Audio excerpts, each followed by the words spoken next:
ስለ ኢሳት ትንሽ ነገር ለመናገር ነው።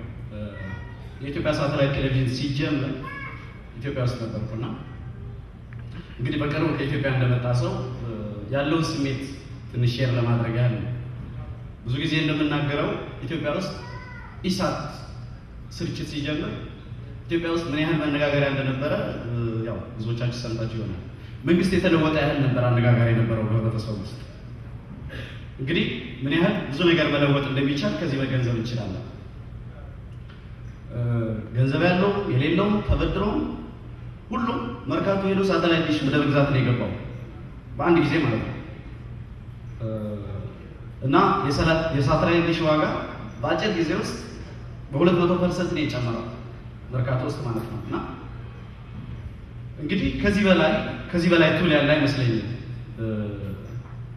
እኛ ማንም አይደለም ነፃነታችን ሊሰጠን የሚገባው በእኛ እጅ ነው። ያው ግብጽ ላይ እንዳየነው ነው። መጀመሪያ አሜሪካ መሪዎች እውቅና ለመስጠት ፈቃደኞች አልነበሩ። በኋላ ግን ነገሮች እንዴት እንደተለወጡ አይታቸዋልና ያለን ወሳኝ መሳሪያ ኢሳት ነው። ኢሳትን መደገፍ ያለብን ይመስለኛል። ኢሳት ሲቋረጥ ሲጀምር ሰው በቴክስት ነበር የሚቀባበለው። ኢሳት ጀምረዋል፣ በዚህ አዲስ ፍሪኩዌንሲ እና በዚህ እንትን ታገኙታላችሁ እየተዋወቀ ልክ በመሀል ሲቋረጥና ሲጀመር ማለት ነው።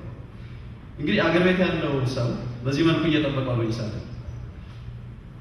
ወደ ኢሳት ስቱዲዮ ጎራ ስትሉ እኔ እንኳን ኤዲሲውን ነው ያየሁት። ማለት በዓል የሚባል ነገር የለም፣ ዓመት በዓል የለም፣ ምንም ነገር የለም። እሑድ፣ ቅዳሜ እንግዳ የሚባል ነገር እንኳን የለም። እዛ የሚመጣ እንግዳ ጋዜጠኛ ከሆነ የሆነ ነገር ስራ ነው የሚባለው። እኛም አጋጣሚ እዛ ስንሄድ የሆነ ነገር ሰርተን ነው የምንወጣውና እንደዚህ አይነት ሞራል አለ እዛ። ስለዚህ ሌላ ነገር ማድረግ ባንችል እንኳን ኢሳትን በማገዝ ብዙ ነገር ማግኘት እንችላለን። ምክንያቱም 21ኛው ክፍለ ዘመን ነው። በሚዲያ የሚገኝ ውጤት ቀላል ነገር አይደለም። ትልቁ ትግል መሆን ያለበት በሚዲያ ነው። ትግሉን በሚዲያ ለማድረግ ደግሞ ኢሳትን መደገፍ በቂ ነው።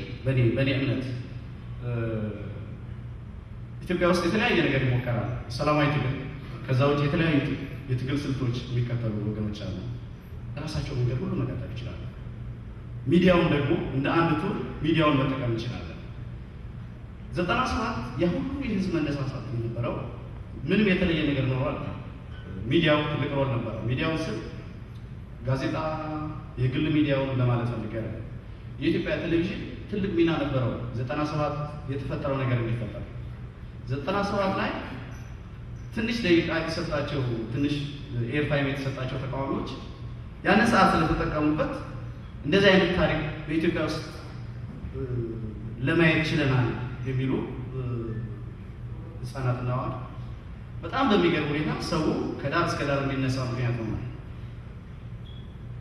ኢሳት ዛሬ ያለው የኒውስ ፎርማት ካየን ልክ 97 ዓመተ ምህረት በኢትዮጵያ ቴሌቪዥን ልክ በተወሰነ ሰዓት ተቃዋሚዎች በያዙት ኤርታይም ላይ የነበረው ያህል ነፃነት ነው፣ ሌላ ነገር አይደለም።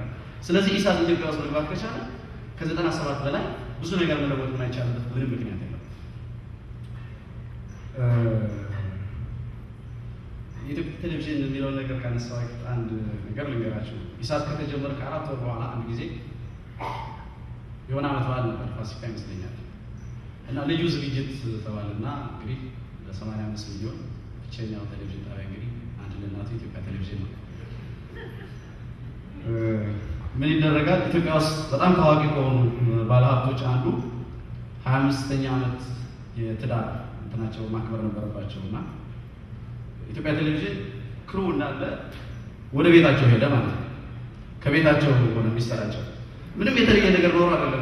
እዛ እሳቸው መኖሪያ ቤት ውስጥ ልጆቻቸው ደብዳቤ ልካሉ ከአውስትራሊያ፣ ከአሜሪካ፣ ከተለያዩ ቦታዎች አባዬ እንኳን ለ25ኛ ዓመት እንትና ደረሰ ደብዳቤ እንደምባል በቃ ቀኑ ሙሉ ሰውየው ያዙት ማለት ነው።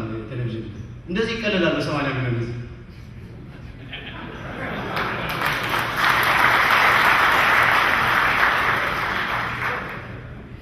ስለዚህ በተቻለ መጠን ኢሳትን እናግዝ።